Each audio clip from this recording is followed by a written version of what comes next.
Daar sê, baie welkom by vanoggend se Bybelstudie. Dit is lekker nat hier by ons in Randendal.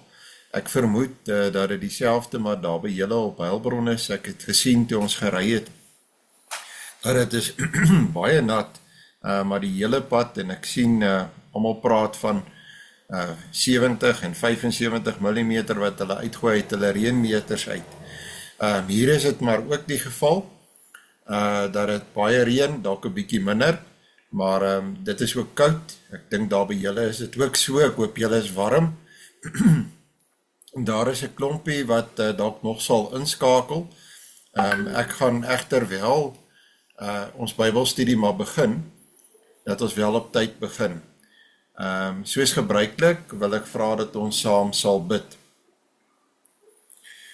Ons God en Vader, en hierdie oggend wil ons vir U dankie sê dat U ons opgewek het met nuwe krag, dat U ons weer rondom U woord bymekaar gebring het, dat ons 'n gemeente kan wees wat U woord saam lees en U woord bestudeer, dat ons dit nie net vir onsself doen nie, maar ook om prakties U woord te gaan uitleef, sodat ons 'n verskil kan maak in die wêreld waarin U ons geroep het. Baie dankie dat ons die voorreg het om in vryheid ook moderne tegnologie te kan gebruik om mekaar te bereik. Bly ons dan ook nou met hierdie nuwe fase van Bybelstudie, gee dat ons werklik ook dit vrugbaar sal gebruik. Ons bid ons gebed in die naam van U Seun, ons Here Jesus Christus. Amen. Nou ja, ek het dit goed gedink. Ek wou eintlik iets anders te gedoen het, wat bietjie meer apologeties van aard is, maar ek kry nie goeie en bruikbare materiaal nie, en dan moet ek dit skryf, en die tyd op hierdie stadium ontbreek 'n bietjie om dit te doen. Met ander woorde, materiaal wat handel oor verskillende godsdienste vanuit 'n gereformeerde perspektief. So ek het net dood eenvoudig nie nou die tydkapasiteit om so iets te doen nie. Ek het daarom dit wel goed gedink om 'n bietjie as 'n oorgang stil te staan by die bergrede. Die bergrede is 'n baie belangrike deel van die Bybel vir ons. Die bergrede is die grondwet van die koninkryk. Dit is ook prakties. Hier gee die Here Jesus aan ons praktiese leiding, hoe ons as gelowiges moet leef, en hy doen dit op 'n baie treffende en eenvoudige manier. So vir die volgende paar geleenthede hoop ek dan om saam met julle die bergrede te lees, en ons begin dan vanoggend met Matteus hoofstuk 5. Nou, ek het gister al reeds vir julle dit uitgestuur. Die volgende deel sal ek weer vir julle uitstuur via WhatsApp, dat jy dit ook op jou telefoon het, en jy kan 'n bietjie voorberei as jy dan sou wou. Nou, ons begin deur die inleiding van die grondwet van die koninkryk saam te lees, en die inleiding van die bergrede ken ons as die saligsprekinge, as gevolg van die woord wat die Here Jesus die meeste gebruik in hierdie inleidende gedeelte, en dit is die woord salig of uitermate gelukkig. Nou, julle kan hier kyk en sien dat dit word in al die vertalings baie duidelik gemerk as die eerste 12 verse. So dit is die 12 verse wat ons vanoggend dan nou eers saam lees. Ons gebruik die 2020 Afrikaanse vertaling, maar julle weet dat ek is 'n voorstander daarvan dat 'n mens voortdurend die verskillende Afrikaanse vertalings ook met mekaar sal vergelyk. Ons lees dan nou saam: Toe Jesus die skare sien, het hy teen die berg opgegaan. Hy het gaan sit en sy disippels het na hom gekom. Hy het begin praat en hulle geleer en gesê: Gelukkig is die armes van gees, want aan hulle behoort die koninkryk van die hemele. Gelukkig is die wat treur, want hulle sal vertroos word. Gelukkig is die sagmoediges, want hulle sal die aarde erf. Gelukkig is die wat honger en dors na geregtigheid, want hulle sal versadig word. Gelukkig is die barmhartiges, want hulle sal barmhartigheid ontvang. Gelukkig is die wat suiwer van hart is, want hulle sal God sien. Gelukkig is die vredemakers, want hulle sal kinders van God genoem word. Gelukkig is die wat vervolg word, terwille van die geregtigheid, want aan hulle behoort die koninkryk van die hemele.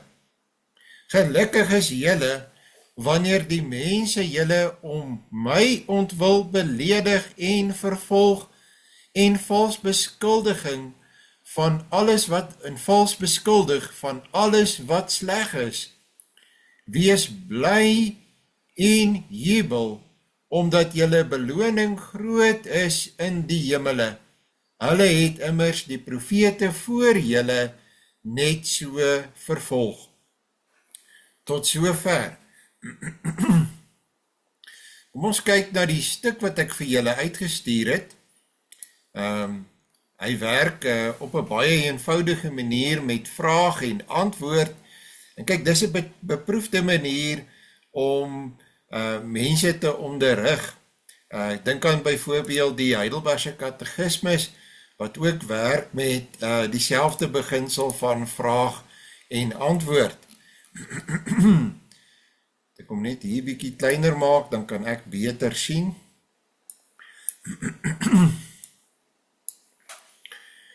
Nou ons het dit nou klaar saam gelees, en dan word daar gevra, wie tree hier hoofsaaklik op?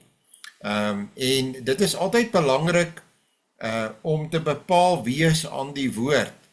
Dat jy seker is wie praat, met wie, dat jou verstaan van die gedeelte reg is. As jy nie weet wie is besig om te praat nie, dan kan jy so maklike gedeelte in die Bybel verkeerd verstaan, of baie moeilik vind om te verstaan. Nou weet ons dat op grond van die inleidende gedeelte, dat dit is die Here Jesus wat besig is om die skare te leer. En waar het hierdie skare vandaan gekom wat hy besig is om te leer? En dit is vanuit die streke aan die oorkant van die Jordaan, en ook vanuit Galilea, Decapolis, van hulle het van Jerusalem afgekom, Judea, en dan van oorkant die Jordaan, soos wat ek gesê het. So dit is werklik uiteenlopende groepie mense wat na hom toe gekom het, en wat besig is om na hom te luister. Nou waarom het hierdie skare na Jesus toe gekom? Waarom kom mense na Jesus toe? En ek dink hier is 'n les ook vir ons as 'n gemeente en as 'n kerk. Die wêreld het nood. Die wêreld is in die moeilikheid. In daardie tyd het die nood dalk so 'n bietjie anders gelyk as wat dit vandag is, maar nog steeds het die wêreld nood. Hy het in die hele Judea rondgegaan en die mense in die sinagoges geleer en die evangelie van die koninkryk verkondig, en elke siekte en elke kwaal onder die volk genees. Nou die Here Jesus kon mense gesond maak, want hy is die seun van God. Maar ons as 'n gemeente moet onsself sien as 'n veilige hawe vir mense wat in nood is, as 'n plek waarheen mense kan kom wat in die nood is. Dis nie 'n plek, ons gemeente is nie 'n plek vir volmaakte mense nie. En ek wil die punt weer 'n keer ook noem. Ek dink soms het mense die verkeerde idee, en ek kry dit ook by, en ek hoor dit ook by mense, dat 'n kerk is 'n plek waar daar volmaakte mense is. Dit is, die teendeel is die waarheid. Enige mens wat dink dat hy of sy volmaak is, omdat hy deel is van 'n gemeente, wil ek vir jou sê, is blind en is doof, en ek is geweldig bekommerd oor so 'n persoon. Ons is nie 'n plek van volmaaktes nie. Inteendeel, ons is 'n plek van onvolmaaktes wat 'n volmaakte God dien. Die volmaaktheid is nie by ons nie, maar is in ons God. En is baie belangrik dat ons as 'n gemeente ons sien vir wie ons is in hierdie wêreld. Dis wil ek vir u sê, ons moet oop wees en toeganklik wees vir mense wat in nood is. Want die Here Jesus het nie die mense wat in nood is van hom al weggestuur of van hom al weggejaag nie. Die Here Jesus het daardie mense na hom toe getrek soos 'n magneet en hy het met hulle gewerk. Hy het vir hulle omgegee. So, ek kan dit nie genoeg beklemtoon nie, en dit is seker so dat ek baie vurig hieroor raak en dalk selfs driftig, maar dit is baie belangrik dat ons hier op die regte manier dink. Dit is wesenlik belangrik vir onsself, want ons kan op hierdie manier met 'n verkeerde idee verlore gaan. Toe die gerig aangaande Jesus oor die hele Sirië, dit is 'n gebied ook buite die grense van Israel versprei het ook mense uit die streke siekes na hom toe gebring. Verskoning. En hy het hierdie mense bedien. Wat weet ons nog van hierdie skare? Baie van hulle was gekwel deur siektes en pyne en van hulle was selfs deur duiwels besete, maansiekes en verlamdes. Hierdie was nie 'n probleem vir die Here Jesus nie. Die Here Jesus het hierdie mense hanteer en hy het hulle geakkommodeer. Ons as kerk moenie hierdie mense beleef as 'n probleem nie. Ons moet verheug wees wanneer hierdie mense ons eredienste bywoon, ons gemeentegeleenthede bywoon, wanneer hulle inkom. Ons moet, wanneer daar tee gedrink word, na hulle toe gaan en met hulle praat en met hulle sosialiseer. Ons moet na hierdie mense wat vreemd is, moet ons uitreik met die liefde van die Here Jesus in ons. Ons moet nie 'n probleem hê met hierdie mense nie. Wat het Jesus gedoen? Hy het op die berg geklim toe hy die skare sien en hy het gaan sit en sy disippels het na hom toe gekom. Wat doen die Here Jesus verder? Hy het hierdie disippels geleer. Wie was hierdie disippels? Op daardie stadium was dit nie al die 12 disippels nie. Dit is die 4 disippels wat hy geroep het. Op daardie stadium. Petrus, Andreas, Jakobus en Johannes. Sowel as die skare mense wat na hom toe gekom het met al hulle siektes. Vers 3 sê vir ons, wat is die sleutelwoord in hierdie gedeelte? Dis duidelik, dis die woord wat die meeste herhaal word. En die woord kom 9 keer voor in hierdie verse, dis die woord salig. Nou, dit is die woord wat gebruik word in die 1953 Afrikaanse vertaling. Julle het gesien dat die 2020 vertaling praat van gelukkig. Nou, wat is die betekenis van die woord salig? 'n Mens kan sê dit beteken gelukkig, maar jy kan nou self skrif met skrif vergelyking gaan doen in hierdie skrifgedeeltes wat hier aangegee word. Dan kan jy beter gaan kyk wat beteken hierdie woord salig. Salig beskryf iemand wat gelukkig is of iemand wat baie gelukkig is. Jesus noem dus sekere mense salig of gelukkig of geseënd. Nou, hoe is jy vanmôre? Ja, ek is baie gelukkig. Ek het groot vreugde in my. Hoekom het ek dit in my? Ek het dit in my nie as gevolg van 'n klomp goed wat ek besit of wie ek is nie. Ek is gelukkig omdat ek in die Here is. Omdat ek weet wie God vir my is. En al is dit vandag die laaste dag van my lewe, is ek uitermate gelukkig. En God is die een wat daardie geluk aan my gee. En nou wil ek vir jou vra, wil jy dit hê? Wel, fokus dan op jou verhouding met God. Want dis moontlik. Enige mens, maak nie saak wie jy is, of wat jou omstandighede is nie, jy kan hierdie geluk hê. Jy kan dit beleef. Jou lewe kan totaal en al verander. Maar dan moet jy fokus op jou verhouding met God. Ons is te geneig om te fokus byvoorbeeld wanneer ons geluk wil hê op dit wat ons nie het nie, of op mense. Nee, die geluk lê in die verhouding met God. Nou kom die Here Jesus en hy sê vir ons, wie is hierdie mense wat so gelukkig is? En dit is verrassend, hy sê, iemand wat arm van gees is een van hierdie mense wat so gelukkig is.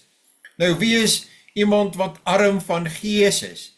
Dit is iemand wat soos 'n kind teenoor 'n wyse en 'n verstandige mens is. Dit is dus iemand wat nie op sy eie insigte staat maak nie, maar graag by die Here wil leer. Dit is iemand wat gelukkig is. Ek moet net gou hier kyk, hier is dit dalk 'n mikrofoon aan wat 'n probleem veroorsaak. Ek kom net gou afsit, daar was 'n mikrofoon, daar is hy. So, iemand wat arm van gees is iemand wat bereid is om te sê, ek weet nie, ek het nie hierdie wysheid nie, ek gaan luister, ek gaan leer. Hierdie mense, uiteenlopende groep mense, verskillende mense, dat die Here toe gekom om van hom te leer. Dit is iemand wat hom nie belangriker as ander mense beskou nie, maar weet dat hy afhanklik is soos 'n kind. Matteus 18 vers 1 tot 3. Die moderne mens is baie seker van homself, vol van homself. Mense dink hulle weet alles. As jy arm van gees is jy nederig. En oor die algemeen sal jy vind dat mense wil eerder assosieer met 'n mens wat nie beter weterig is nie. En verstaan my ook reg, dat dit is ook werklik my eie gesindheid. Ek buig voor die Here, ek is bewus daarvan dat ek baie het om te leer, dat ek daagliks moet groei in my eie geloof. En ek glo dit is dieselfde met jou, want dit is hoekom jy hier is. Jy's arm van gees, saam met my, en saam leer ons met Bybelstudie uit die woord van die Here. Dit is iemand wat homself voor God verootmoedig en verneder. Hy is die een wat die kennis het, hy is die een met die wysheid. Dis iemand wat sy eie kleinheid voor God besef en erken, en geheel en al afhanklik is van die Here se genade, en daarom ontzag het vir God. Waarom noem Jesus so 'n mens gelukkig? Want die wêreld sal sê, hoe kan so 'n mens gelukkig wees? Want die koninkryk van die hemele behoort aan hom, of aan haar. Wat is die koninkryk van die hemele? Dit is die Joodse manier om van die koninkryk van God te praat. En ek vind dat mense sukkel om die koninkryk van God te verstaan, maar die koninkryk van God beteken dood eenvoudig, God is die koning wat regeer, wat sy wil deur sy woord bekend maak, wat sy woord deur sy gees in ons harte plaas, en dan wanneer ek sê, my koning is God, en daar waar ek leef, daar waar ek 'n invloed het, daar kom en is die koninkryk dan van God, want ek onderwerp my aan sy koningskap, en ek leef volgens wat sy wil vir my lewe is. En die oomblik as jy dit doen, dan is dit die koninkryk van God in aksie. Daarom, jy moet arm van gees wees, dis waar dit begin. Jy is nederig, jy is afhanklik, jy onderwerp jou aan die insig en die woorde van God. Hy praat met jou en ek en jy luister. Dan is jy op die regte punt in jou lewe. Maar as jy vol van jouself is, seker van jouself is, ek praat en ek leer en ander mense moet luister. Jy kry baie keer daardie gesindheid in die kerk. Mense sal sê, ek is al vir 30 jaar 'n lidmaat van die gemeente en ek is so lank byvoorbeeld besig met hierdie ding, ek weet waarvan ek praat. Dit is nie iemand wat arm van gees is nie. Wees nederig, buig voor God, leer by hom en wees altyd bereid om by hom te leer. Hoe behoort die koninkryk van die hemele aan hulle? Hulle is burgers in die koninkryk van die hemele, wat beteken dat God hulle koning is en hulle hoor sy stem in die woord waarvoor die Heilige Gees hulle sensitief maak. Dis die Heilige Gees wat maak dat ek luister.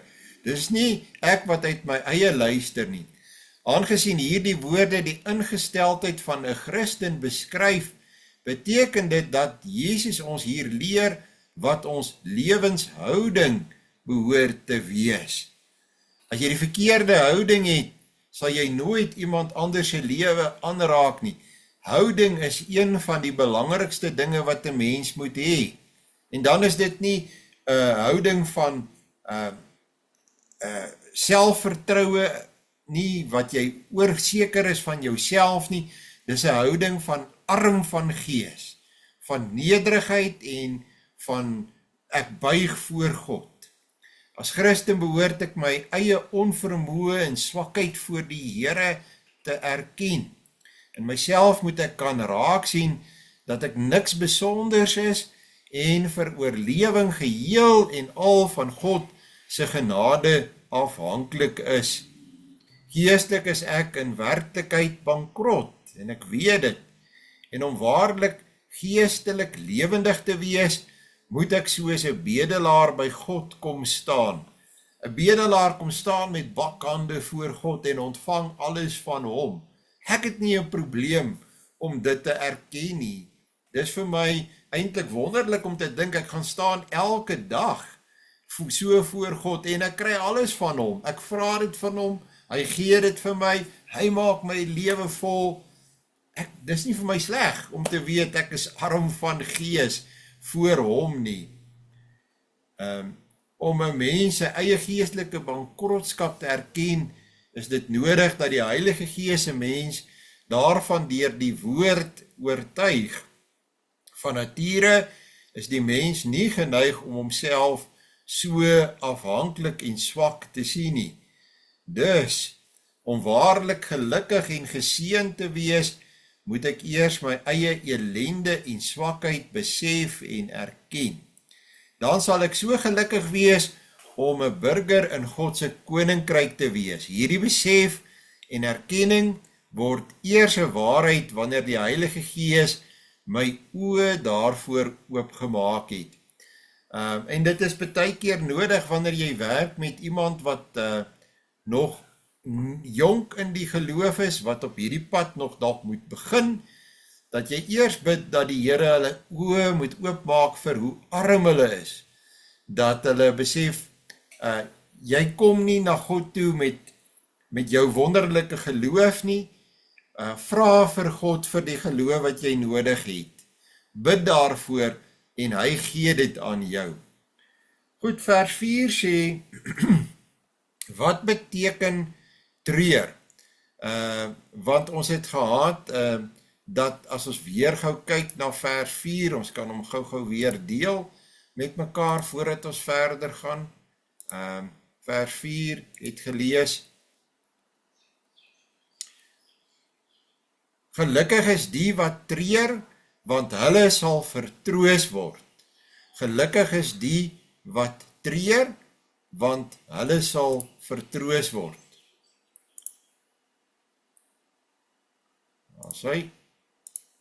Nou, daar lees ons, wie treur, dit is die wat arm van gees is wat treur. Ons het dit ons nou gehad in die vorige vers, en ons weet, arm van gees, dis 'n positiewe betekenis vir ons. So hierdie mense wat arm van gees is, hulle treur. Waarom treur hulle? Nou, in die volgende skrifgedeeltes wat jy op jou eie en jou selfstudie kan nagaan, kan jy gaan kyk waarom hulle treur, maar die antwoord is hier vir jou opgesom. Daar word getreur oor die verwydering wat daar tussen die mens en God gekom het vanweë die mens se sonde. Daar word ook getreur oor vyande wat dreig om die oorhand te kry. En daar word getreur wanneer die Here sy aangesig verberg. Hulle treur oor hulle onvermoë en hulle sonde. Daar is dus minstens 4 aparte dinge, as jy hierdie skrifgedeeltes nagaan waaroor getreur word, en dit gaan baie oor die verhouding met God, maar ook verdrukking in die wêreld. Wat word aan hierdie treurendes, die wat arm van gees is, beloof? Dat hulle getroos sal word. Nou, troos is natuurlik vir ons as gereformeerde gelowiges 'n baie belangrike woord. Ons ken die woord uit die eerste vraag van die Heidelbergse Katekismes. Wat is jou enigste troos in lewe en in sterwe? En dan antwoord ons met dat my enigste troos in lewe en in sterwe is dat ek nie aan myself nie, maar aan my getroue saligmaker Jesus Christus behoort. Die troos is die vergifnis van sonde wat hulle ontvang en die sekerheid dat hulle regtig deur God vergewe is. Hy droog al die trane af. Die stikkend en die seer en die swaar kry en al die ellende in my lewe is as gevolg van sonde. Maar dis dieselfde in jou lewe. Wat is die oplossing vir sonde? En dan kom die wêreld met 'n klomp antwoorde. En al daardie antwoorde kan mense verskriklik verwar. En mense spandeer baie tyd en geweldige hoeveelheid middele en geld daaraan om vir hulle self antwoorde te kry en as dit ware troos te kry. Maar dit is eintlik maar net 'n pleister wat opgeplak word, wat nooit 'n werklike troos is nie, wat nooit genesing bring nie. Die genesing vind jy in die kerk, jy vind dit in die evangelie. Ware uitkoms, as jy smag na uitkoms, as jy by 'n punt is in jou lewe dat jy sê, ek is moeg vir pleisters plak, ek wil met my lewe kan aangaan, ek wil werklik vooruit kan gaan, ek wil regkom. Wel, dan moet jy nou die boodskap van die evangelie luister en jy moet Jesus Christus met jou geloof omhels, met jou 2 geloofshande en jy moet hom vasgryp en vashou, dat jy werklik kan leef en verlos kan word. As 'n Christen wat die beeld van Christus dra, moet ek treur oor my eie sonde, want dit veroorsaak dat daar tussen God en myself 'n verwydering kom. God verberg sy aangesig van my wanneer ek my nie wil bekeer van my ongeregtigheid nie. Wanneer ek met my sonde wil volhard en daar byvoorbeeld 'n probleem is in my huwelik, want ek wil nie weet dat ek verkeerd is nie. Wel, dan gaan jy seer kry. Dan gaan jy bloei en jy gaan 'n trane huil, want jy wil nie aanvaar dat jy kan verkeerd wees nie. En dit gaan jou verhouding nie net met jou huweliksmaat beïnvloed nie, maar dit gaan ook jou verhouding met God beïnvloed. So luister en aanvaar dat jy is nie reg nie, en jy is nie altyd reg nie, jy kan ook verkeerd wees. As 'n Christen behoort ek ook bedroef te wees oor my sonde, omdat my sonde veroorsaak dat ek nie aan die Here die eer toebring wat ek aan hom verskuldig is nie. Wanneer ek dan wel treur oor my eie sonde, eer ek die Here, omdat ek met my trane my eie elende en swakheid bely, maar ook God se regverdigheid, wanneer hy toornig word oor my onreg. Dan eer ek God, wanneer ek eerlik is oor waar ek fouteer, waar ek sondig is, want ek gaan ook na God toe en ek sê, Here, U weet, hierdie is my swakpunt. Ek doen hierdie sonde. Ek bely dit teenoor U en ek vra van U, help my hiermee en verlos my daarvan. As Christen treur ek nie net oor my eie sonde nie, maar ook oor die sonde van ander Christene, omdat ek weet watter verwydering daar ook tussen God en hulle is vanweë die sonde. En ek het dit immers alself ook so beleef. Ek werk daarmee, daardie verwydering in ander mense se lewe, beleef ek soms so intens dat dit my seer word. En ek probeer hulle dan ook daardeur begelei om met hulle lewens te kan aangaan. Maar miskien verstaan jy as 'n ouer iets daarvan, want partykeer sien jy hoe dinge in jou kinders se lewe verkeerd is. Jy sien hulle gaan nie kerk toe nie. Jy sien hoe dat hulle huweliksprobleme het en jy het seer wanneer jy hierdie dinge sien. En wat kan jy doen? Julle praat met my daaroor en dit is goed. En ek gee raad en ek gee advies en ek tree pastoraal ook namens julle op, ook in julle kinders se lewe, selfs al is hulle nie in ons gemeente nie. Maar wat ek wel altyd vir julle sê is bid.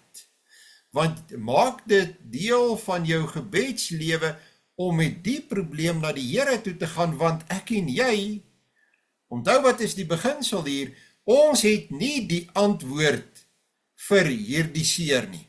Ons het nie die troos nie. God is die troos. Hy het die antwoord. Hy het die salf vir die wonde wat die wonde kan genees. En jy kan dit ook vir jou kinders byvoorbeeld sê. Wys hulle deur jou woorde en deur jou voorbeeld dat die oplossing lê in die verhouding met God. Dit is hierdie hartseer oor die sonde wat ook myself sal temper wanneer ek 'n Christen oor sy sonde moet vermaan en help om dit te oorwin. Ek is nie te hard meer.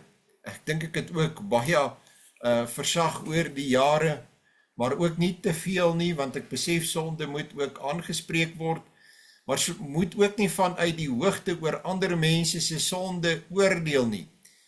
Wees nederig wanneer jy ander mense aanspreek oor dit wat in hulle lewe verkeerd is.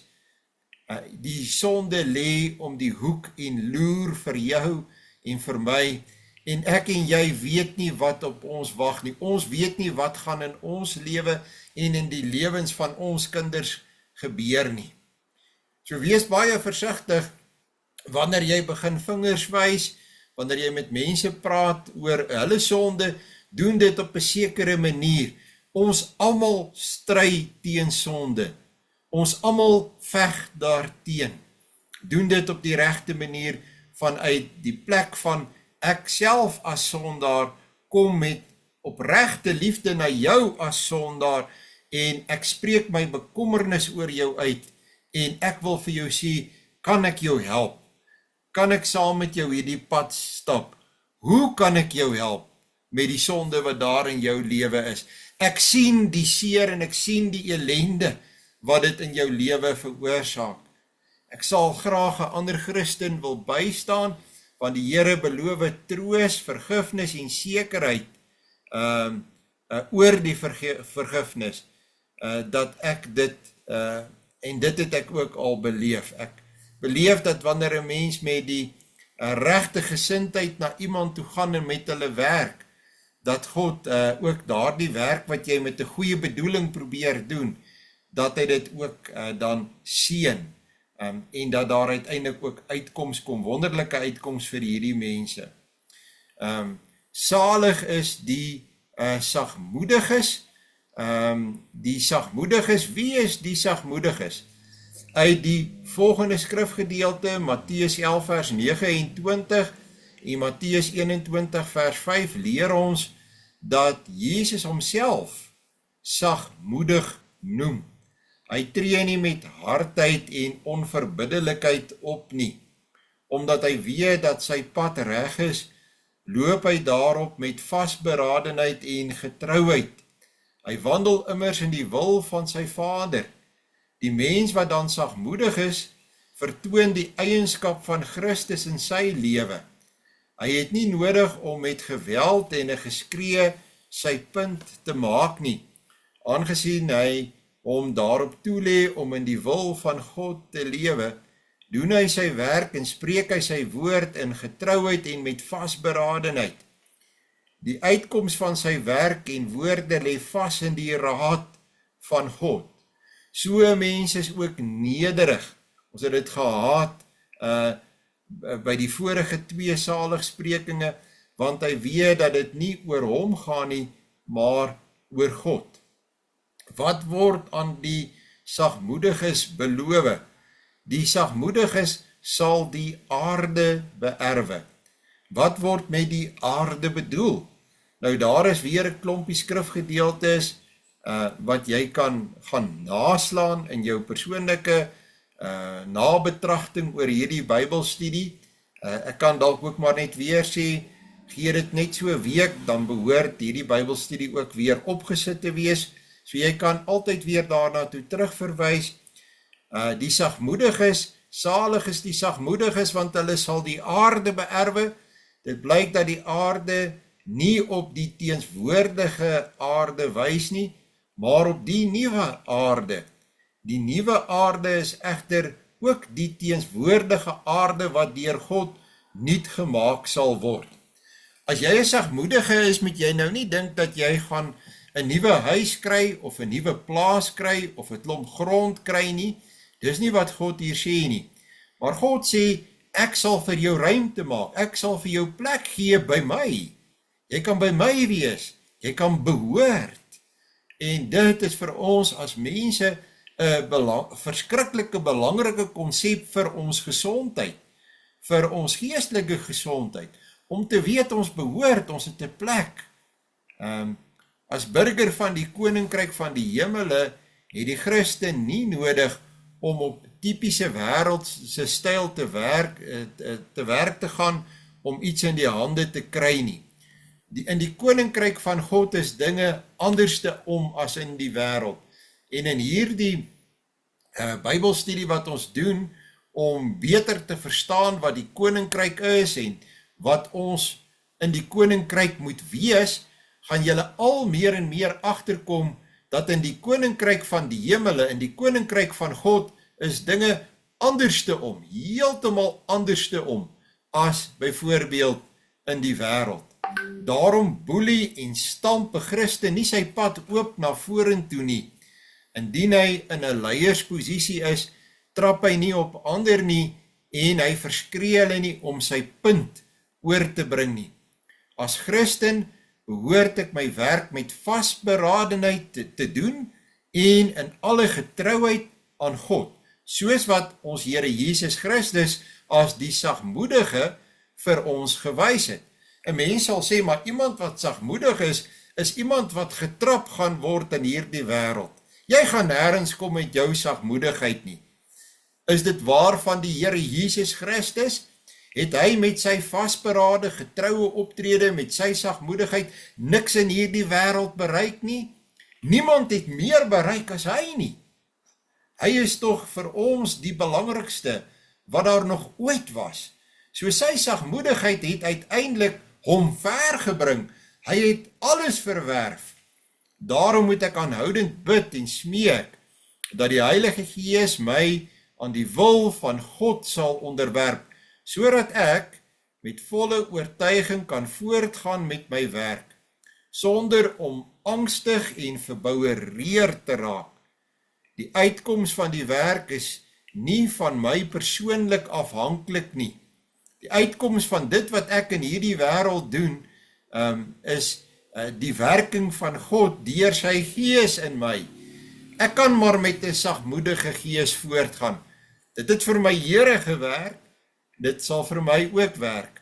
Vasberadenheid, getrouheid, dink ek is die 2 kernwoorde as ons praat oor sagmoedigheid. Die uitkoms van die werk is dus God se besluit, en ek lê dit ook in sy hande. Wanneer ek hier iets op aarde doen, dan voel ek het gedoen wat ek kon. Wanneer ek gepreek het, het ek die beste gedoen wat ek kon. En dan gee ek dit oor in die hande van God, en hy vat dit verder.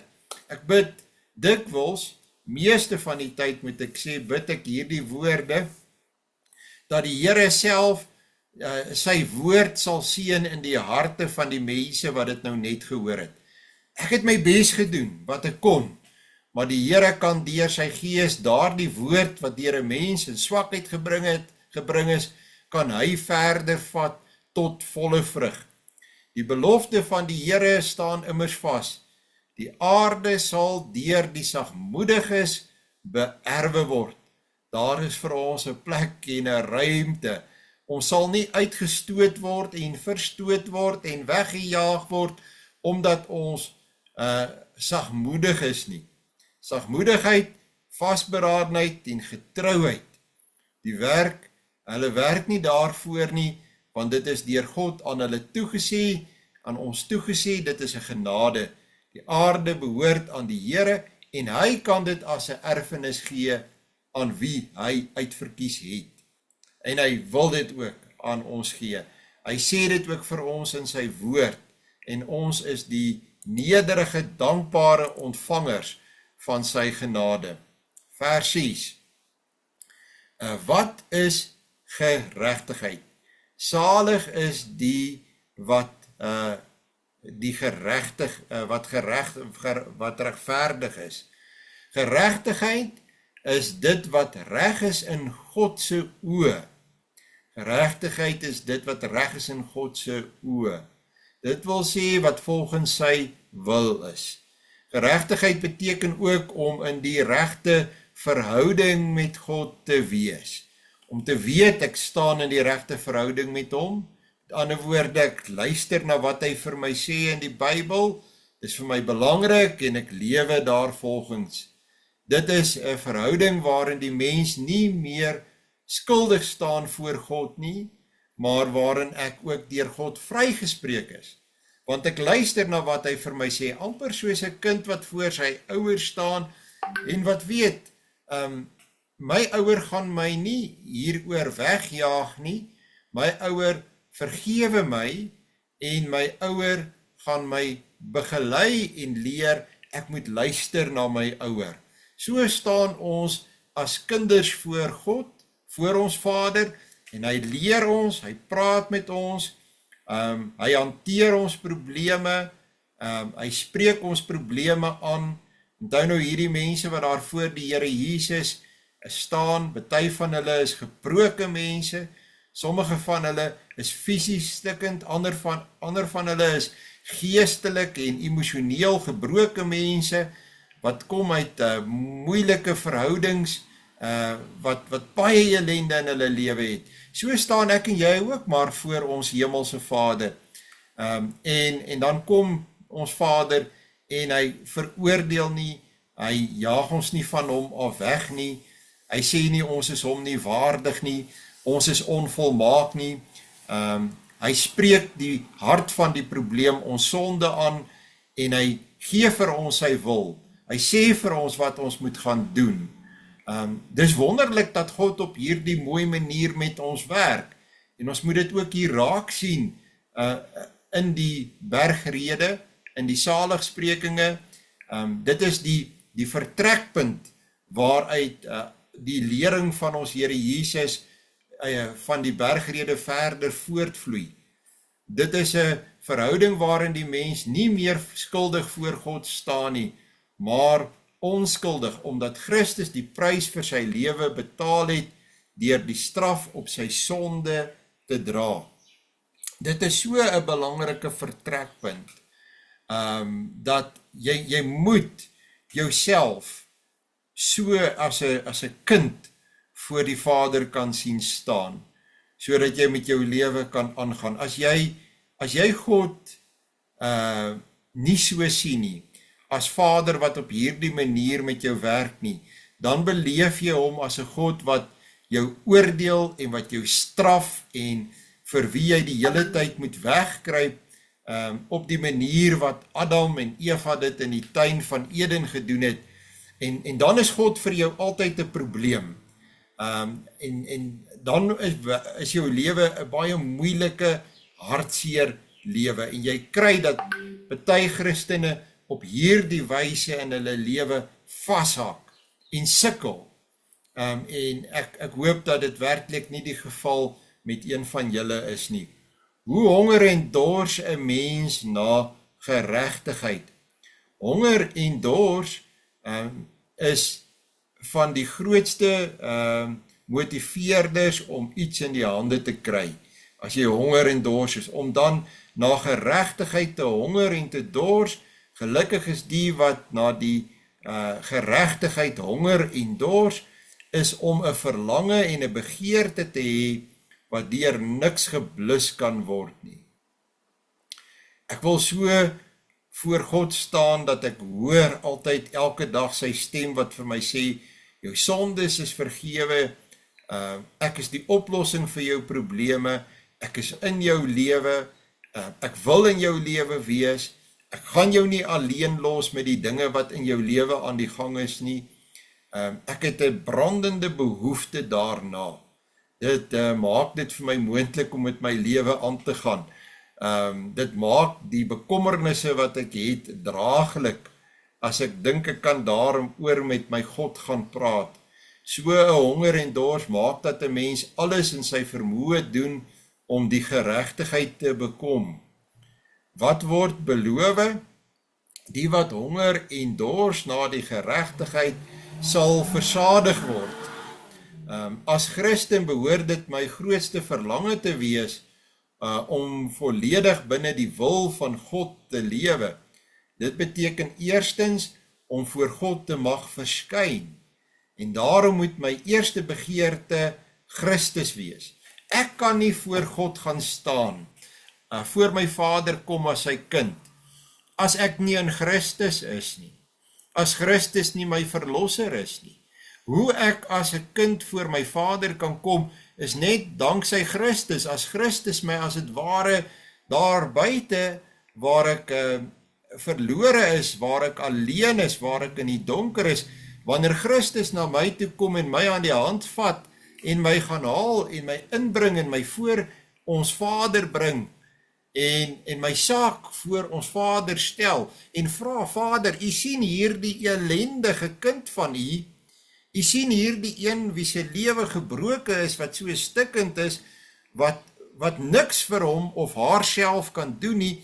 Vader, ontferm u oor hierdie kind van u, want daar is ook nou 'n honger en 'n dors na daardie vergifnis wat u alleen kan gee in hierdie kind van u. Daardie honger en dors is gewerk deur u en my gees in hierdie mens. God beloof aan so 'n mens geregtigheid. 'n verhouding waarin hy as volle kind van God aangeneem word, omdat al sy skuld deur Christus betaal is. As die Vader dan as het ware vra, Christus, waarom sal ek hierdie kind van my genadig wees? Dan antwoord Christus nie, omdat hierdie kind van u so wonderlik is nie.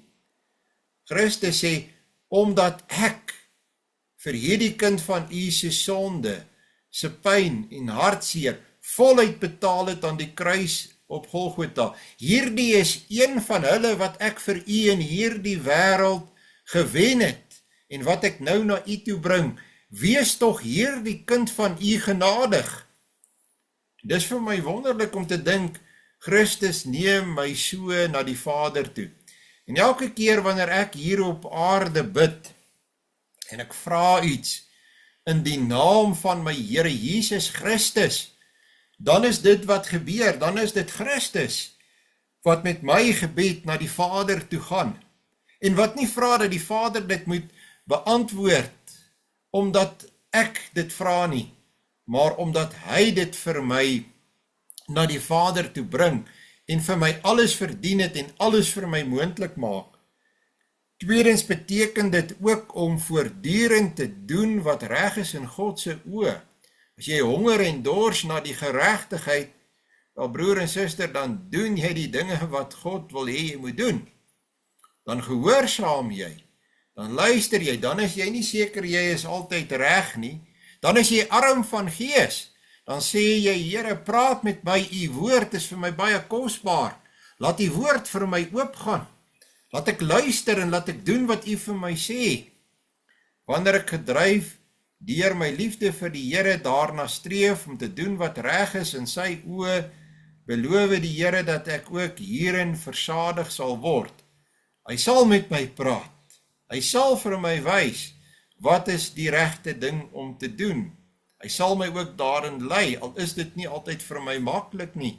Hy sal deur sy gees in my werk sodat ek die pad kan loop wat ek moet loop. Ek sal dit reg kry om God se wil uit te voer, want sy gees sal my daarin lei. Hy maak my immers gewillig en bereid om vir God te lewe. Nou ja, ek dink dit is vir my altyd 'n baie treffende gedeelte, hierdie bergpredikasie, die saligsprekinge, en daarom ek dink julle hoor ook dat dit my diep raak. Wil ek dit graag met julle deel, en wil ek 'n bietjie meer besonderhede saam met julle daarna kyk. Ek dink ons gaan volgende week by vers 7 weer begin. Ek dink ons moet 'n nota maar maak dat ons moet begin by vers 7 van die saligsprekinge. Ek wil vir julle geleentheid gee vir enige vrae of opmerkings in verband met vanoggend se Bybelstudie. En neem asseblief die vrymoedigheid om iets te sê of iets te vra.